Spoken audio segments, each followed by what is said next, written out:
something that's bugged me about this car since I first looked at it. I thought, oh, I'm gonna fix that straight away.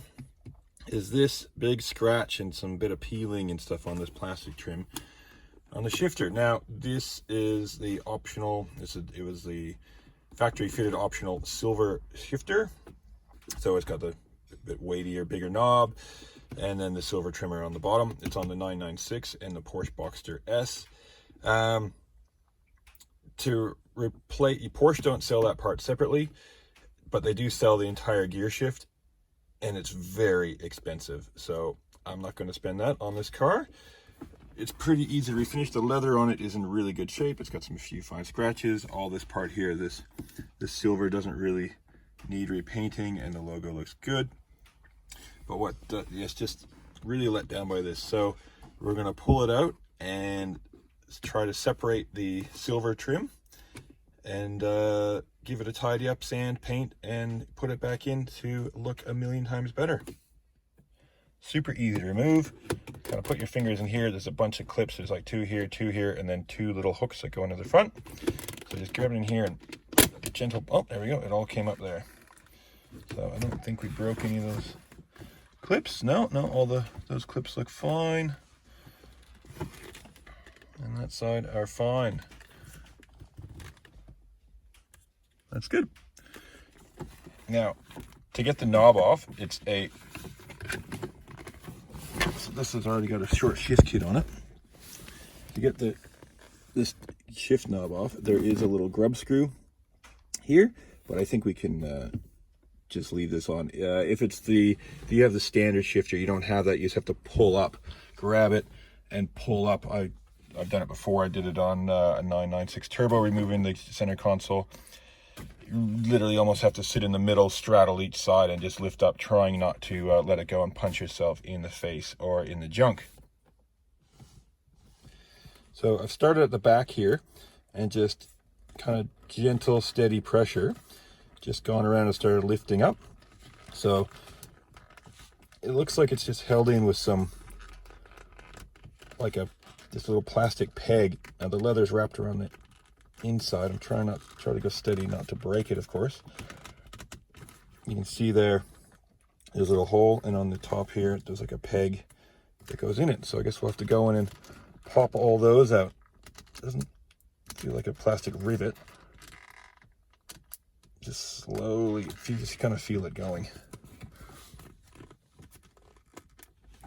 Okay, I found the way to get it easier is to kind of get your fingers in around the back and pull from here while pushing this up, and then it's just kind of popping. When I was just pushing the edge, maybe it was twisting a bit or something, and it was binding a little. So we got one more to go on this side, at the top.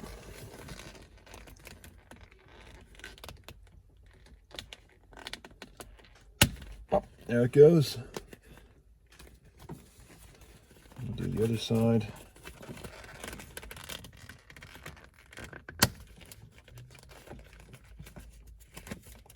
See that last peg stuck in there. So there you go, that's what you got to deal with. You got these little plastic pegs that sit in the holes there. So a couple of them broke off a little bit short, but that's something it doesn't, the pegs still have some structure to them. It's just like the tips. So it looks like they might have been, there's a little bit of glue on there. So it could be something that if you do want to, take it out of the car, peel the leather back, which is easy because you just glue it back down with some super glue, and maybe just drill the top. They're almost like plastic rivets, but they're not rivets. They're just little pegs that have a touch of glue on the tip. So now that that's off, we can have a good look at it. You can see there, yeah, it's the interior. This plastic piece is almost made of this like opaque plastic. So we'll have to sand it down. We'll probably just sand the whole thing with a 400 and then go over with an 800. And we'll have a look and see what kind of silvers we can get to match this quite well. All right, I've got a few different weight sanding blocks, pads here, and then we're going to go over it with a 800, but time to start sanding.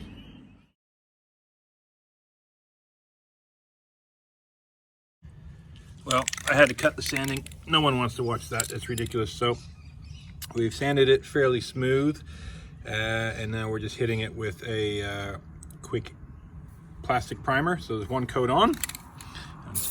For the nozzle, just going to 2 coats of this, and then we're going to use a high feel primer and get some more of the of those scratches out.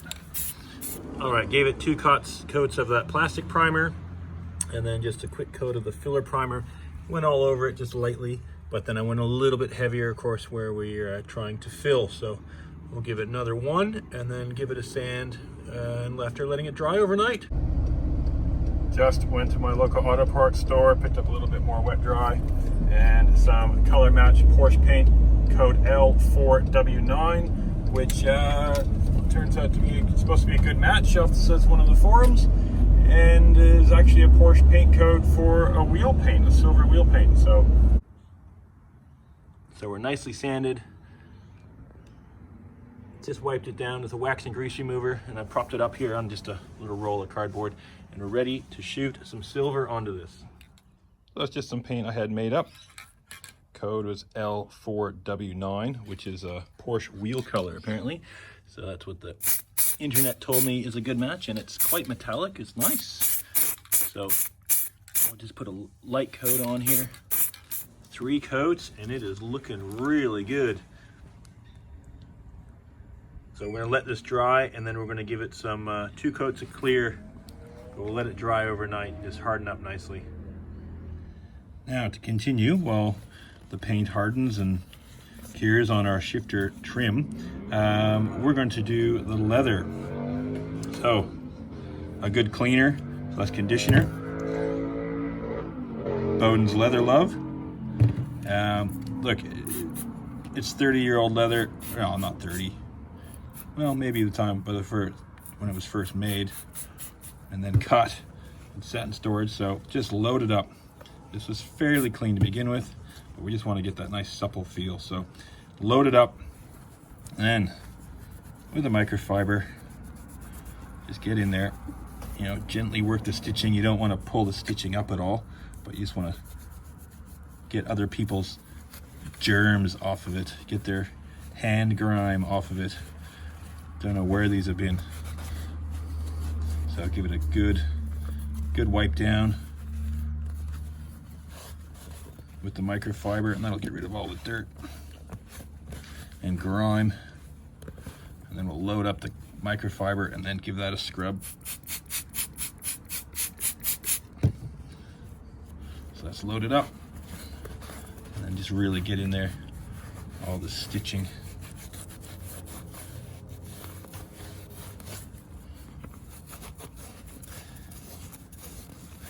Already, just it feels so much nicer. It really dried out this leather, so it's just nice to get it conditioned.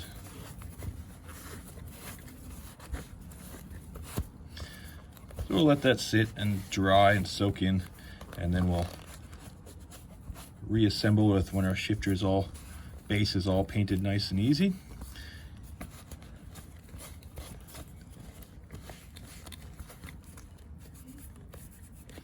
And you can use the microfiber to get right in the crest, around the edge. You can actually remove this whole silver piece, but I don't want to risk bending it at all. So the replacement ones of these are about $1,200 US. So let's not do that. Get in the numbers. Use the pile of the microfiber to get in there and clean out the shift pattern.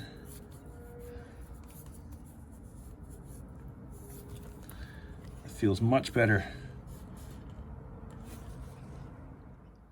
It's been a series of videos, but shifter trim's on.